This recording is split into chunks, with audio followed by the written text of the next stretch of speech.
Welcome, everyone, to Ask Dr. Dream, where we uncover the truth of your dreams and discover the beauty of who you are. I'm your host, Dr. Dream, Kelly Sullivan Walden, beyond belief excited to be here with one of my greatest role models, besides my mother, but Marianne Williamson. I think you're the mother of my spiritual growth, my spiritual path. And I've been following you since the 90s, since the early 90s, Wilshire Bell days. My friend Paula and I would sit on the floor when it was standing room only in the front row, taking note of everything you'd say and applying it. I'm so excited and interestingly about how your wisdom and the Course in Miracles, A Course in Miracles, was applicable to the personal challenges that we faced at the time with relationships and addictions, and how now those very same principles that you spoke about, you're now speaking about the very same core morality and principles with regards to politics. So why is this why is this something that requires a revolution? Why isn't this a big duh? Well, in our own personal lives, when all of us began reading books about spirituality and transformation, it was a revolution in our thinking. Yeah. We picked up books like A Course in Miracles. It was a revolution in my thinking. All that a nation is a collection of people. Mm-hmm. We have collective attitudes. So when it comes to our personal lives, the American people are living in the 21st century. Millions of people, religion, spirituality, health and wellness, yoga, Alcoholics Anonymous, therapy. So I think that millions of people really understand that in order to transform your life, you have to look at deeper issues than just what's happening on the outside. Because what's happening on the outside was caused by things happening on the inside. I think this is a revolution that's already occurred in the lives of enough people that this is a big duh at this point. Mm-hmm. The problem is that our conventional political system is still stuck in a 20th century mode where there's no real talk about transformation. There's only talk about fixing things on the outside.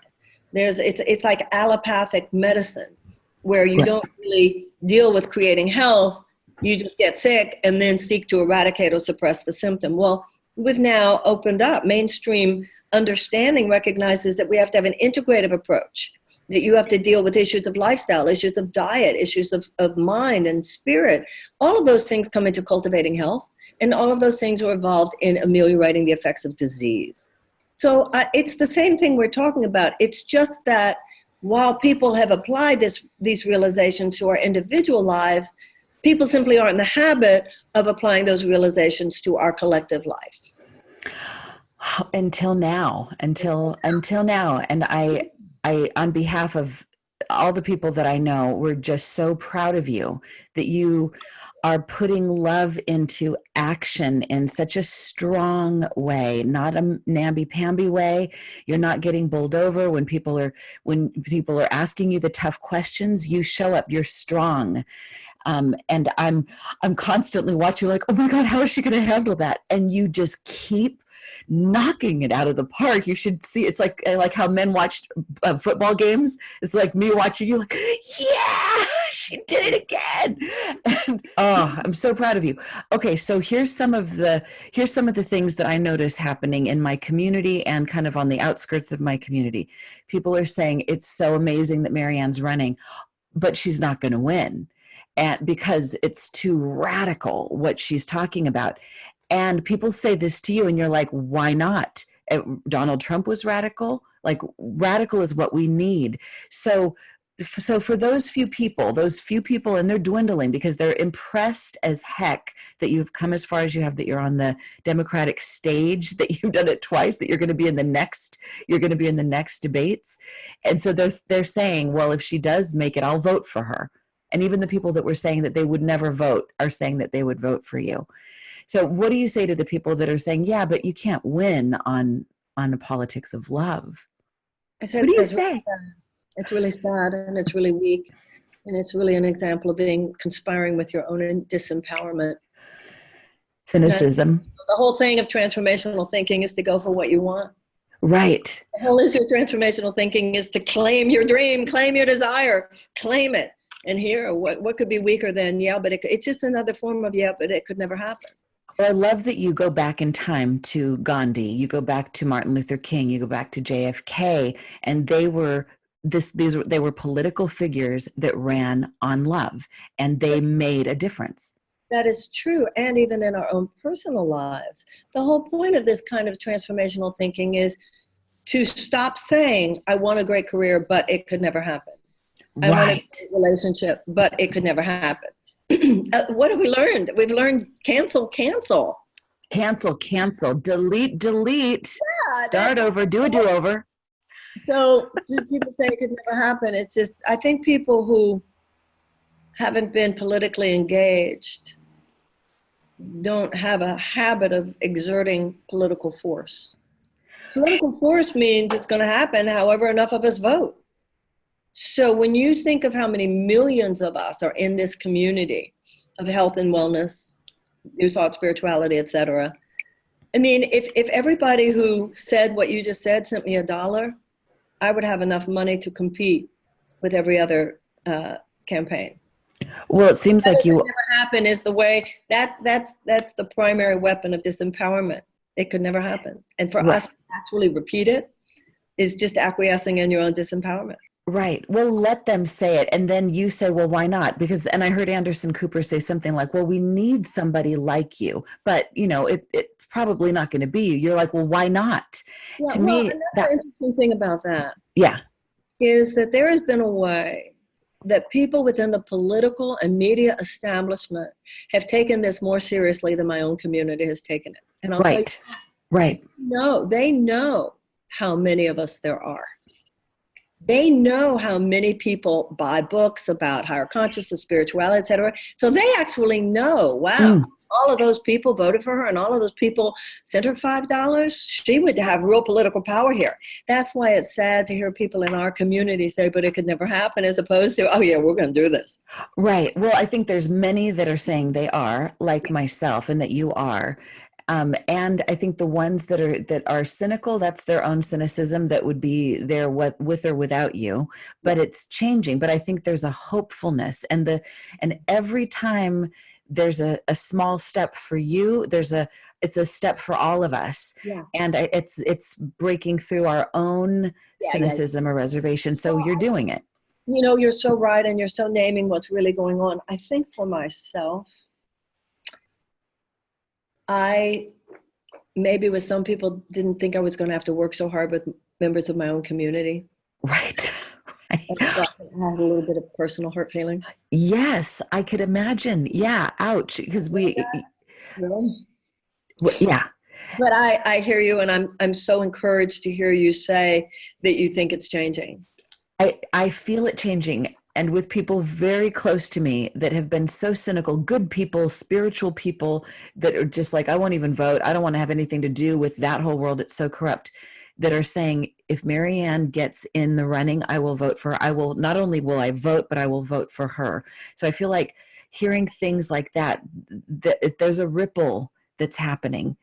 And don't just vote for her, send her $5. And send her $5 and do it now. Right now. Don't wait till then. Yeah, really, this whole thing of we're really in it now. The ramping up is done. Well, speaking of that, this is one of the things somebody told me to ask you, and I feel like I already know the answer to it. So this isn't me asking, but I do feel like this is something, because you are coming from such a different place than anyone else up there on that stage. You are coming from an inside out place. You're coming from a spiritual place, and that has manifested outward. Yeah. And there's the thought of, it's when you're dealing with the big forces, like the family, the people that run the far right and all of that. These are big people that have big money. And when it comes to bribery and like selling out and hey, we could get you blah, blah, blah, and we'll pay your way if you just do a little change-a-roo for us.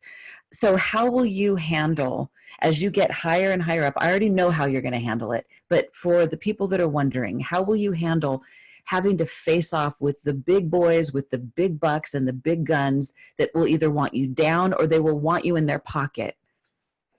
What do you do with them? I don't come from a system where I've taken tens of thousands and hundreds of thousands of dollars in donations. That's not the world I come from. So these people have no hold on me. That's the difference between the establishment politicians, most of whom have, because of the system we live in. So corporate money hasn't played any part in my career. It just hasn't. And it's obviously not going to play any part in this campaign because, the things I'm saying, Right. It's not my, the bribery that you're talking about is legal bribery. The bribery that you're talking about isn't like $100,000 delivered in a suitcase. Right. It works. It's a legalized system of bribery that has to do with the undue influence of money based on political donors. And those donors, if I win, it will not because those donors took me there. If I win, it will be because of people like yourself and people like your listeners. This is a campaign that has to do with small donors. Right. Not $1, $5, $20. Exactly. So it's simply not why I'm there. It's interesting because some politicians run a risk telling the truth. I run a risk not telling the truth. Right. You've painted yourself into a corner. Yeah, also because one way or the other, either because I'm president first or not, I want to have career and respect on the other side of this. Right. I don't want to have people saying too bad about Marianne. She used to really lay it down. So do you see what I'm saying? Right. Right. Yeah. So you can't not be you. The issue is even when people, like you say that, the power only lies in the huge corporate donations because they exercise that power. They could not be exerting so much influence if the people ourselves were exercising our power. Right. When people who don't even vote say that. Right. Right. Exactly. Exactly. Okay. So this is a question from my dad, who was very conservative and now isn't. Now he's more moderate, and he's curious about you. You're very bizarre to him. And you must be a little bizarre to him too, then, because believe me, believe you me, I am. But my dad he's got a big spirit, a big heart, and he was a police chief, so there's a lot of and he said, how's she going to handle Putin? How's she going to handle the Chinese, the Iranian, all this, the foreign stuff? How's she going to handle this stuff? It's so interesting because this is the first time in my life anybody's ever said I might not be tough enough. I'm too tough, and now no, tough enough. Right. I'll tell you how I would begin. I don't know if your father voted for Trump or not. No, he didn't. That's why I was so thinking, then for sure Hillary's going to win, because if my dad voted for Hillary, then my God. But yeah, it kind of set me up. Is I will not assume that a former KGB agent is necessarily telling me the truth. That's number one. Mm-hmm. Number two, I will always listen. I might not always concur, but I will certainly listen to the intelligence of the U.S. intelligence agencies. It's very, very rare that they all agree on something. And on the idea that the Russians interfered with our election, they're all in agreement. So when I'm dealing with Putin, number one, I'm listening to everything you're saying with a grain of salt. And number two, I'm talking to a man who interfered with our democracy. How am I going to deal with that? I'm going to deal with it with whatever means at my disposal to make sure that the interests of the United States are protected and that he knows that he's playing with no fool. That's number one. The second one was about China. Yeah. It was time for an American president to lay down some limitations and boundaries when it comes to the Chinese. Mm-hmm. I don't agree with the means by which our president has done that, but the fact that it was not all, let's play footsies under the table so huge multinational corporations can get money while I'm selling out the U.S. economy, there would be more of a continuation of that. my presidency, then there would be more of a continuation of no, we're gonna protect the American worker now, Right. the economy, than there would be going back to the old days. But it would be done in a different way. I don't believe the trade war was the answer. I don't believe these tariffs are the answer. But there were ways, and there are ways, in which American companies have been allowed to go over to China and give away too much. About that, Trump's correct. And they should not give away so much. Well, it's not so much that Trump has said that, though. Trump has just said there's been a disadvantage. What I'm saying is that companies have been able to go over and give away too much. And they have been willing to play the game with the Chinese because they would make a certain amount of profits. But it's had a devastating, will continue to have a devastating effect on the American economy, including, even though they can't give away national security secrets, at this point, a lot of our technology could be considered a part of our security. So the Chinese are going to find me, like all nations. I want to get along, definitely want to get along. We share this planet. And not at the expense of the interests of the American people, the interests of the American worker, or the interests of the American economy. Thank you. I think my dad will be impressed. And I love the way you talk about your dad in your book, A Politics of Love. And I think your dad not would be so proud of you, is so proud of you, and is right on your shoulder. I love the little sister line when you caught him listening to one of your lectures. He was like, "Oh, you didn't give up. You didn't give up like being spiritual. He thought you were giving up fighting for what was right, but you told him you blended it." How did that conversation go? Well, I think when he said, "I'm proud of your little sister," at first he thought, "What happened to you? I brought you up to wage the revolution." And I said, "But love is the revolution, Daddy." And he heard me. I saw it in his eyes. And then when I walked into his bathroom when he was shaving once, and he was listening to my tapes, the cassette tapes, and he turned to me and he said, "I'm proud of your little sister." That's really good. There's so many lines that I've highlighted in your book, A Politics of Love, that it's kind of rendered like neutral because everything's highlighted. But here's just a couple pieces that I wanted to stand out. You said, "This is not a moment for obsolete formulas, for a mechanistic, external, obsessed, wealth 20th century mindset that doesn't hold water in the 21st. The enlightenment of the 21st century represents a new perception of oneness among all aspects of our lives. This is the most powerful tool we have, not only for breaking free of what doesn't work anymore, but for giving birth to what does." The enlightenment of the 21st century. This is such good stuff. So, wow. What else would you want to say about that? I mean, it's already so perfectly said, but incredible. The 20th century mindset versus the 21st century mindset. I think most people don't even realize that they're thinking in a 20th century mindset. Well, thank you for reading that and for bringing it up. The 20th century mindset was different than the 19th, and the 21st century mindset was different than the 20th. So let's talk about what that was. Yeah. The basic mindset of the worldview of Western civilization in the 20th century was dominated by the Industrial Revolution and modern science, both of which obviously have brought great good to the human race.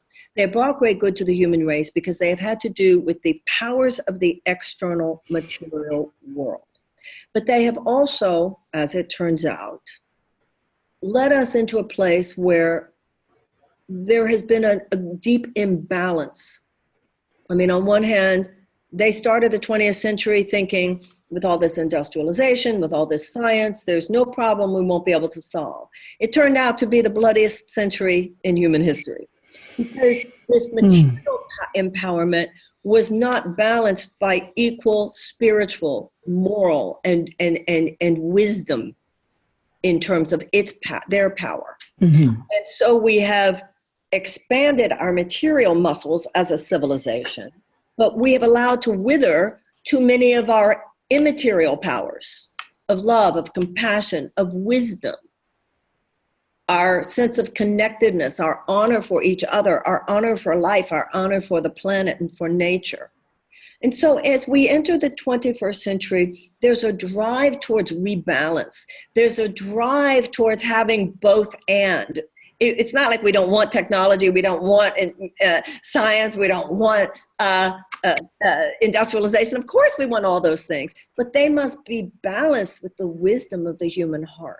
That's the 21st century. A holistic model. I believe that in most areas of our civilization, people get that. Look at medicine, integrative medicine. Your oncologist tells you to go to one of those spiritual support groups. You go to the most prestigious medical institutions and they have meditation groups. So we get that in every area. You have people in business who have these retreats and people do yoga together. I mean, American civilization has gone there. It's only in politics that we're stuck. Conventional politics is stuck in this old 20th century mindset where we're only talking about things changing on the outside.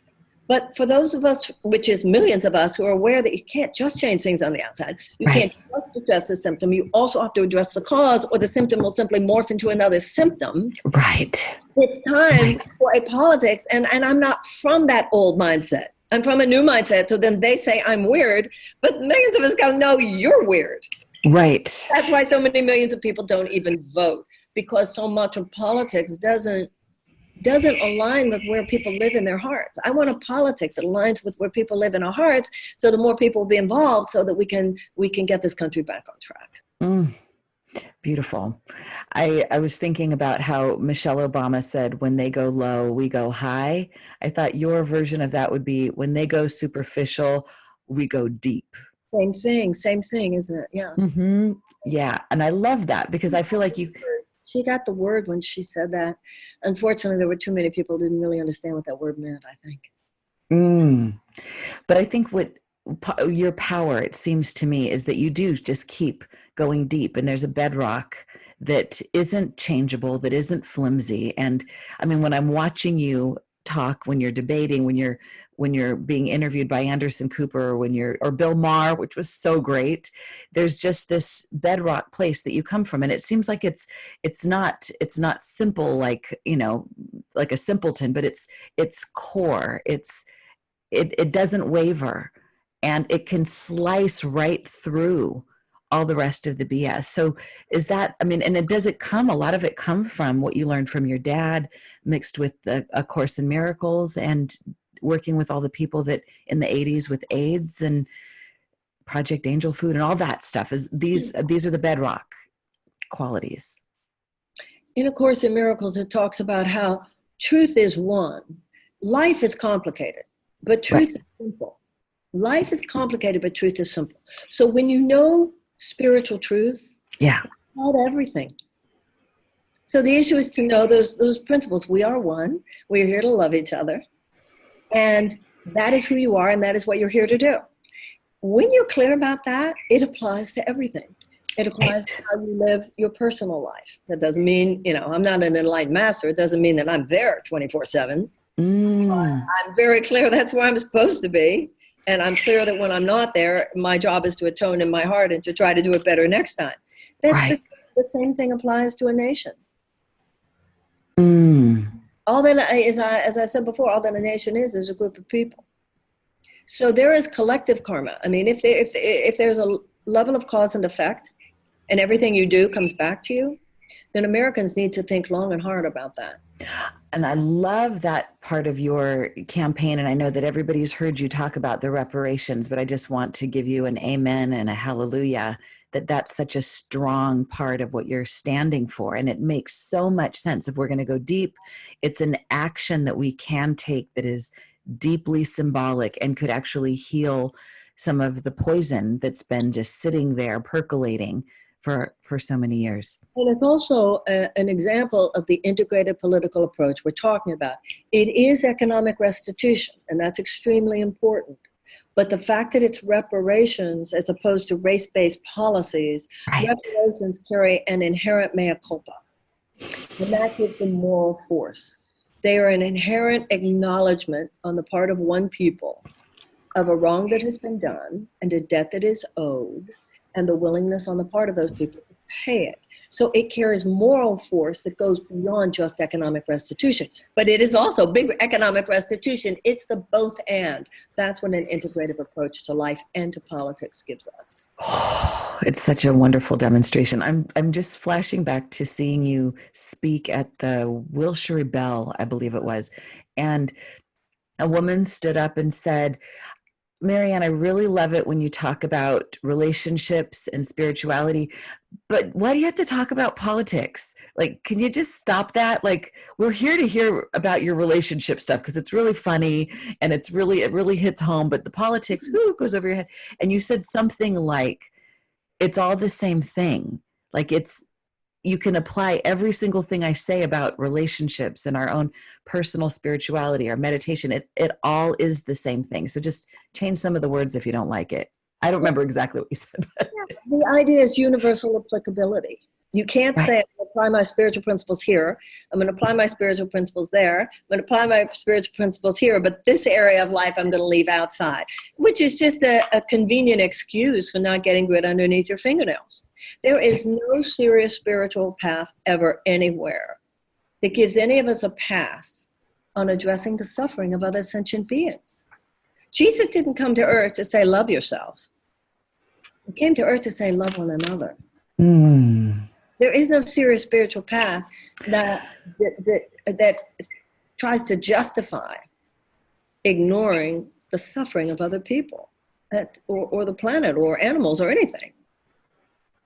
That's call it a lot of things, but it's not spiritual. You know, these days, the way so much of this community has evolved, you'd think that people just manifesting their dreams was itself the highest spiritual mountaintop. But it's not. Adolf Hitler manifests his dreams. Genghis Khan manifests his dreams. The people who've done the greatest harm in the world, that was their dream, right? Yeah, so the idea of manifesting your dreams is not in and of itself the higher good. The higher good is that love dreams through you. The dream of love, the dream of greater life, the dream of God, of your understanding, dreams through you, that your hands, your feet, your material powers are used in the service of the dream of a greater becoming for the human race. That's the dream that we all want to. Isn't it? I mean, doesn't it seem like we all have heard of Maslow's hierarchy, and it feels like, yeah, there are those levels of, well, no, I just need to take care of myself and my people and we're barely hanging on. So let's just make sure we have enough food and water and shelter for us. And then when you have enough, you kind of graduate, and you graduate maybe based on means, but also based on your consciousness. And the highest level is contribution. But it takes something to get there. Not everybody just kind of lands there. It's like they're still in my people, my stuff, and who cares about those people over there? That's not going to affect me. So, I mean, unless there's some kind of, I keep thinking, what would it take? I mean, because I do a lot of dream work, everything I do, I look at it in a hologram. Like there's no them, there's no they, there's no then. It's all here now, right here. So I think about my own self that is selfish, that only wants. So I feel like it's, how do I deal with those people within myself? And then there's that more enlightened version of me. How do I have that part matriculate? What do you suggest people can do to level up? Is it mostly just like an inside job? You do it and then you invite other people by your beingness? Well, whatever your meditation or prayer practice is, the whole point is they're an alignment. Prayer and meditation realign you with the highest level of thought. That's what they do. And that's why they are vehicles of genuine transformation. You know, I remember a time about so many people in our community, and I've been in that place myself, where I was just trying to survive. Right. So the idea of my showing up for the world in some bigger way wasn't even an option. Just, can I get through the day, or can I get through the... Exactly. In terms of the growth of our community, is that there's a critical mass of us who now have practiced these things long enough that we might not be perfect masters, but we're ready to take it to the next step. Right. I meet people all the time who say to me, oh, your books have done so much for me. And I often say, you know, what love has done for us, now let's use those tools. Exactly. Change the world. Exactly. I'm remembering a couple of years ago I was in Colombia and my purse got stolen and it had my laptop in it. It had my passport. It had all my money. It had and my phone. Everything was in it. And it was like, oh, here we go. And for a little bit, I was looking at the little old ladies and the kids asking for handouts like, Right? oh no. Yeah, you're not going to get nothing from me, you little, like I didn't see through that. And I thought, oh my God, what has this done to me? Like I need to flip this because I can't live in my own skin with this. So I need to watch my stuff a little better, and I need to get myself into a place where I can be generous and I'm not looking at them like they're trying to take something from me. But I was grateful for the experience because I know what it Happened to show you so you could have the experience of, oh my God, I have no money. I don't know anyone. I can't talk to anyone. I don't have a passport. That moment of terror, that yeah moment of fear opened your mind. yeah This is how millions, if not billions of people live on the planet every single day, girl. yeah Well, suffering gives you x-ray vision into the suffering of other people. And I'm right glad that was a little slap on the wrist rather than something that could not be fixed. right I bet that it would have been an important lesson. An important lesson. Americans particularly have no clue. So many Americans just have no clue what protections are offered to us. right. It feels like that there's this sense of what happened to me, like something has happened to people that has made them like hold on, and then they just never unclench, and they think that this is just the way to be clenched is to live life and to be smart and to take care of your own. But not if we're gonna move up Maslow's hierarchy, that's for sure. I also think that as we get older, we have Mm, more of a responsibility to monitor that, because there is a temptation as we get older to start clenching, even in ways that make you not know you're clenched. And you get so used to being clenched, that's just normal. I see that in some of the attitudes of people my age, where it's not so much emotionally clenched as intellectually clenched. Mm, It's like, well, no, this is the thought I've had about this for the last however long. right. That's the value of youth. I always say the older you are, the more you know about some things, and the younger you are, the more you know about other things. It's always good to have the wisdom of age and also the relevant, this is what's hip and happening and happening now. Right. Of we need each other. And Right. being around younger people, younger ideas is what keeps us from clinching. Yeah, Mm. I talk to some people my age. Sometimes I think that thought, you should have left that in 1990 because it's 2019 now. And that's kind of not the way we're looking at things today. Well, speaking of hip, I mean, you're the most Googleable and most Googled candidate, that's got to make you feel good, and definitely have the strongest social media presence of anybody that's any other Democrat that's running, which is, I mean, I don't know if I have the strongest. I I think you definitely do. Googled the day. Who knows? I don't know. I People think you do. Google, except for Montana. What happened to Montana? What If happened to people were Googling their own governor, you would have thought they'd know who their governor was. You would have thought. Okay, here's another quote from A Politics of Love. By the way, if somebody's just tuning in, I'm talking to Marianne Williamson, who really requires no introduction, but I'm going to give a little introduction, even though it's kind of late in the game for those who are new to this. Marianne Williamson's an internationally acclaimed lecturer, activist, and author of 4 #1 New York Times bestselling books. She's been one of America's most well-known public voices for more than 3 decades. 7 of her 12 published books have been New York Times bestsellers, and Marianne has been a popular guest on television programs such as Oprah, and some would even say maybe Oprah's guru, but Marianne's not going to say that, I'm sure. Good Morning America, Bill Maher. What's that?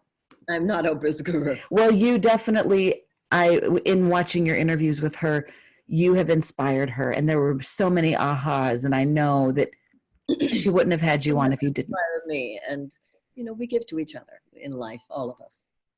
Yeah. Well, I think Oprah should like run along with you. I don't know what's happening behind the scenes there, but it seems like this is very simpatico. But so Marianne's book, she's got so many books and I've read them all and I love them all. The Law of Divine Compensation, The Age of Miracles, Everyday Grace, A Woman's Worth, Illuminata, Healing the Soul of America, A Course in Weight Loss, The Gift of Change, Enchanted Love, A Year of Miracles, and let's not forget A Return to Love. Hello. And Tears to Triumph, A Spiritual Journey from Suffering to Enlightenment. And her newest book is the one we're talking about today, A Politics of Love, A Handbook for a New American Revolution. And this book, so this is something you've been talking about for a while. Like this isn't something that, even though you're running for president, these are things that I've heard you talk about forever. The inside outness of it. Here's one quote from A Politics of Love: "We'll create our country from the inside out, not by intellect or money or technology, but by the wisdom of the heart." This is the essence of what you've been talking about for decades, just kind of with a slight political frame around it. Well, I wrote my book, Healing the Soul of America, in 1997. That book. Yes. And that was radical. Well, the thing is, if you are attuned and disciplined to noting cause and not just effect, so many of the things that we perceive to be stage 4 societal cancers were already present as stage 1 in the late 90s. Racial inequality, wealth inequality, mass incarceration, these things were already happening.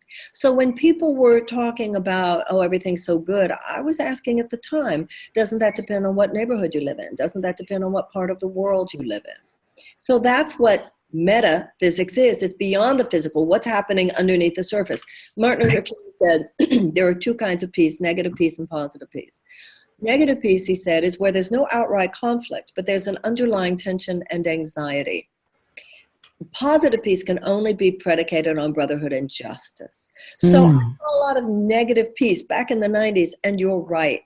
I talked about this, and many people in the higher, consciousness community were like, oh, is she going to go on about politics again? But I was like shaking people's shoulders. We have to look at this. We have to look at this now. Now that Trump is president, people are awake. People get it. So it's a different time. People are not now, oh, I don't want to hear about it. People now, we have a critical mass of people just saying, what do we do? What do we do? And that's where my conversation is now. Now we need to do this. Now we need to hold a virulent form of capitalism accountable. We need to repeal that 2017 tax cut that gave you $82 trillion tax cut that gave 83 cents of every dollar to the very richest. We have to stop the corporate subsidies so that you pay something like 10 times more to the oil and gas than you do to education. We need to be able to negotiate with big pharma, the government, so that we can have lower costs on medicine. We have to look at these things. Then we have to deal with the fact that we have millions of traumatized American children who are hungry in the richest country in the world. We have to look at the fact that there's reparative work to do with both Black Americans and Native Americans.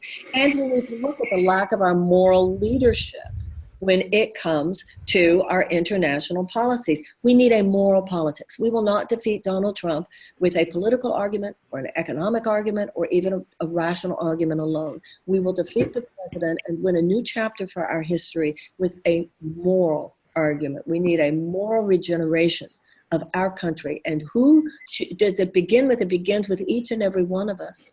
And when you talk about people in the community who say they're not political, I think a lot of people might not realize the abolitionist movement emerged from a religious place. It emerged from the early evangelicals and Quakers.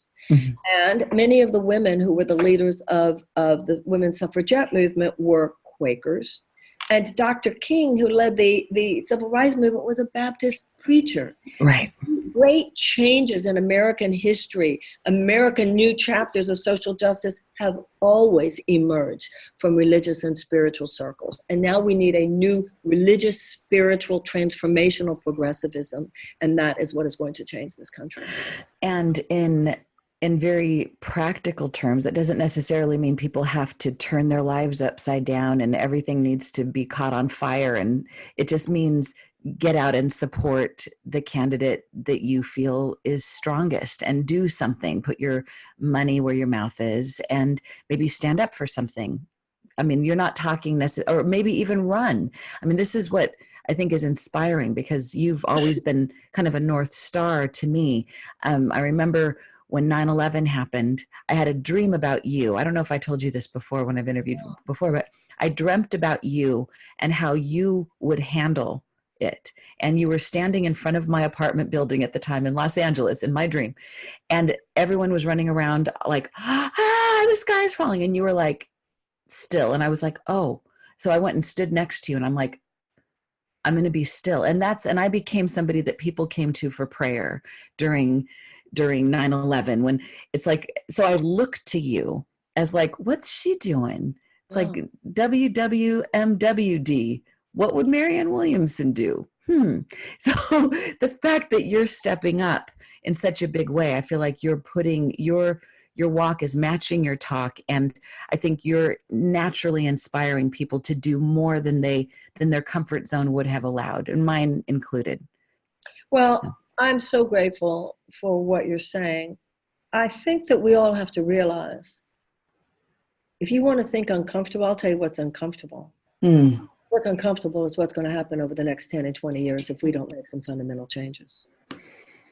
That's what's going to be uncomfortable. We need a fundamental pattern disruption of the economic and political and economic status quo in this country, or I assure you some serious, serious discomfort lies ahead. Whether you're an individual or a country, you have to align yourself with values and principle of righteous living, or chaos will ensue. It's a law of nature. And it's not like I think Americans are good people, because I think we're very good people. I don't think we're better than other people, but we're very good and decent people. But what's happened over the last few decades, and this includes too many people a lot of people anyway in our community, is that the conversation about love and compassion and goodness has been relegated to the personal sphere. We have stopped asking those meaningful questions about our collective behavior. Is it good, for the sake of $350 billion, to give aerial support to a genocidal war in Saudi Arabia that has, not in Saudi Arabia, but that Saudi Arabia is prosecuting, which has starved to death tens of thousands of Yemenis, including children? Now, if every action has a reaction, that's as true collectively as it is individually. I know a woman who died. I had a good friend who died on 9/11. So sorry. If I were to pick 5 people I have ever known, and you would say to me, you have 5 people, Marianne, the nicest, the kindest, the most caring, the most compassionate, the person who, if she saw a starving child on television, would be the most likely to cry, the person that you would most likely other people in other parts of the world to see and go, now that's an American, it would have been Barry. Now, Barry was there. So when an international or larger political event is occurring, you can't lock yourself away.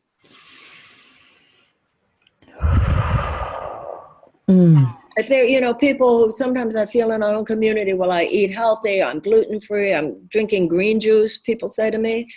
I'm like, really? Because they're overturning the ban, they're gutting the Clean Water Act, they're gutting the Clean Air Act, they're overturning the ban on pesticides that we know are dangerous to a developing child's brain. You can't, you're going to be breathing that air. At some point, you're going to be drinking that water. At some point, if somebody's using that pesticide down the block from you, it's going to affect your children. So we have to now ask ourselves these bigger questions about our country and about our planet. Now, when you say, is that uncomfortable? It's uncomfortable in the same way it was uncomfortable for all of us when we began our personal spiritual journeys. If you remember back, yeah, it was uncomfortable, but it was good. Birth is uncomfortable. Right. If nothing's ever uncomfortable, you're standing still. That's uncomfortable to stand still for too long. Well, yeah. So there's a part, growth is messy. Right. Birth, but in a good way. It's a creative chaos. It's a good thing to take part in democracy, talk to people, be part of organizations and campaigns, and it's a fun thing to participate. Right. What's not fun is to just sit there in your own little circle and think that that's all that's going on. I think we all need at least one little thing to do. I love the story in your book, A Politics of Love, by the way. That's fabulous. Everyone should get many copies of it for your whole circle of life, no matter where you stand in politics. It's a handbook for a new American revolution. There's a great story about you being on the airplane, and there was some turbulence and a door opens and a bunch of supplies come rolling out into the aisle. And without thinking about it, everyone on whatever side of the aisle they were sitting on, I don't even know if you meant that as a metaphor, but they all grabbed their hands and everybody started putting the stuff away, handing it to each other, and they got it done, because leaving that stuff out, the debris out, wouldn't be good for anybody on that plane, and anybody could get hit by flying debris. Fascinating. I remember looking down the aisle and all you saw were hands. Nobody was thinking about strategizing. Listen, you're in the air, you're on an airplane. Nobody's going to mess with something happening on an airplane. So because you're all together. What affects one person on an airplane? You're all together. But it was so fascinating. It was almost like the hands had intelligence. It was so interesting because you couldn't see anybody's face. I mean, obviously the hands were connected to people, but you couldn't see them. And that's our natural state of being. Right. Our natural state of being is to cooperate. So every time there's a tragedy, look at 9/11. Once there's a tragedy, we all come together. We all work together. The problem is that should be our natural state of being in order to prevent tragedies. Right. We have been our moral value system has been hijacked by an economic system, which is so every man out for himself. It's all about me getting mine. And in the body, the human body, every cell is guided through a natural intelligence to collaborate with other cells to serve the healthy functioning of the organ and the organism of which they are part. And when a cell disconnects from that natural intelligence, that's called cancer. That's a malignancy in the body, and it's a malignancy in consciousness, and that's what's happened to the human race. We have been infected by a malignant consciousness, and that malignant consciousness is the thought, it's all about me. It's not just all about you. It's not just all about me. It's all about us. And so that's a great correction and healing that is going on now in our natural state. We're collaborative. In my state, I'm not just out to get mine. You're not just out to get yours. If you and I doing this podcast today, the point is, as you show up to the best of your ability and I show up to the best of my ability, then what is created out of that is greater than anything you or I could have done doing it alone. Amen. Hallelujah. And that's not only an explanation of how things got as bad as they are, it's an explanation of how we're going to repair it. Right. Because the body and the psyche have an immune system. Nature knows how to repair itself. The human body would not have thrived had we not been endowed with an immune system. So the body can take quite a bit of injury and repair because an immune system kicks in. So every citizen now needs to see ourselves as an immune cell. And some of us, it's like some cells are appointed to the pancreas and some cells are appointed to the lungs and some cells are appointed to the heart. Some cells are appointed to the arts. Some cells are appointed to education. Some cells are appointed to science. But politics is a collective assignment. We must all engage. That is, we talk about the rights that freedom give you. It also gives us responsibilities. And it is the responsibility of every cell to contribute. And it's the responsibility of every citizen to show up at this critical time in our history. Become the men and women that we're capable of being. I know it's a traumatizing moment, but none of us have time. We don't have time to get over your trauma work before you Love makes us strong, not weak. And those people who crossed the bridge at Selma, I'm sure they were traumatized. Right. They were going to bring the dogs out or the hoses out or even the bullets out.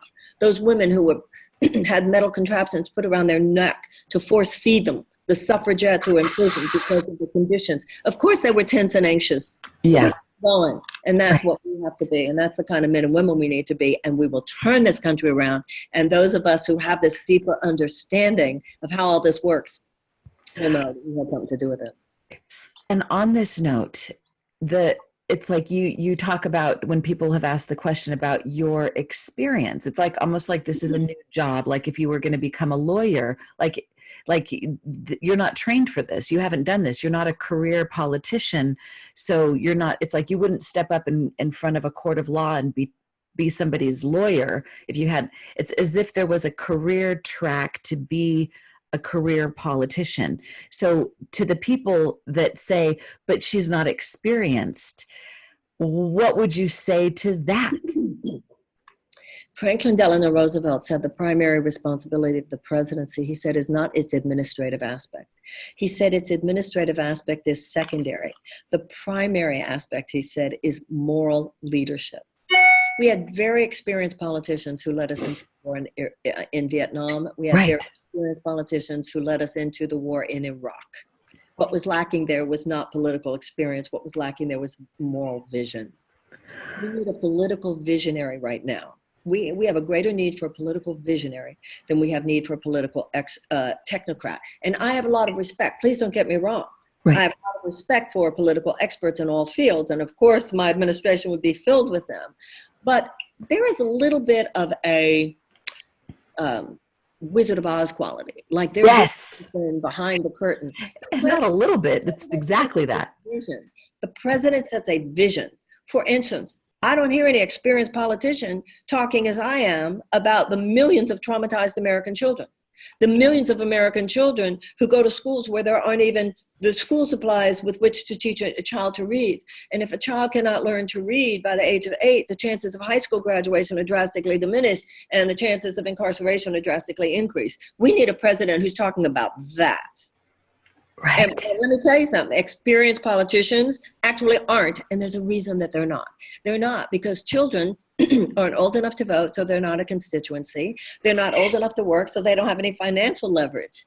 Right. That's the point. What I have experience in, which is discerning where there's a moral out, where there's a gap between who we are and who we say we are, that's the experience and the skill set that I bring to this from 35 years, that I know how to discern it, I know how to articulate it, and I know how to say, and this needs to change in order for that to transform. I have plenty of experience. It's not that I don't have their experience, they don't have mine. They don't have yours. Right. Oh my God. Okay, so I have one more question and then we'll wrap this up, even though I want on a parallel plane on the level of dreams, we'll keep this going forever. I was talking to someone last night whose daughter just moved to Sweden and she had been visiting, and she said, there's no poor people in Sweden. There's no homeless people in Sweden. She's like, they pay tons of taxes, but it's beautiful. And everyone's got, my daughter had just lived there for a little while. She's got great health care, great benefits. It's kind of amazing how simple it is. You raise taxes and then you have this, you have to pay something. There's a little sacrifice, a little personal sacrifice. But what you get is really no sacrifice at all. You get so much more by, you've got a society of people, you know that the person next to you or around the corner isn't going to try to steal from you because they're okay. Their bases are covered. So there's not this fear. So it just seems like, am I just being simplistic? Well, you're not being simplistic. I do think it's a little bit of a romanticization of Sweden. Sweden does have its problems too. But right. Being simplistic in talking about the basic structure of a system, which is a socialist system, a socialist democracy, in which they pay more in taxes, but then they get a lot more. Yeah. What happens in our society is that there are these corporatist forces that want to keep taxes low for themselves. Right. And then they say that all these problems will be solved by the private marketplace. And we have seen over the last 40 years that this perspective, it's called trickle-down economics, would somehow help us and lift all boats. Well, what it has done, it has left to a situation where 40% of all Americans live with daily chronic tension and anxiety economically in a way they do not in a country like Sweden. Mm-hmm. And greatest wealth inequality in almost 100 years. And 1% of Americans owning more wealth than the bottom 90%. So what many progressives are pointing to is you don't even have to be a socialist society. I don't consider myself a socialist. I consider myself a capitalist with conscience. But absolutely, this is why I talked earlier about repealing that 2017 tax cut, $2 trillion tax cut, where 83 cents of every dollar went to the very richest under this canard that you lower taxes for those people, then they're going to create jobs. That's not what has happened. After 40 years, the jury is in. So what your friend's daughter is saying, that there are other countries where, yes, they pay more in taxes. Healthcare is a perfect example. We pay more the way things are right now. So what your friend is seeing is what a lot of Americans are just starting to see. That's why the younger generation saying, what am I supposed to be afraid of about socialism? The free college or the free healthcare? Exactly. Capitalism in America is either to reclaim a moral, ethical center, or you have a younger generation they're going to storm the Bastille. It won't have anything to do with me or you or anyone. That's just going to happen.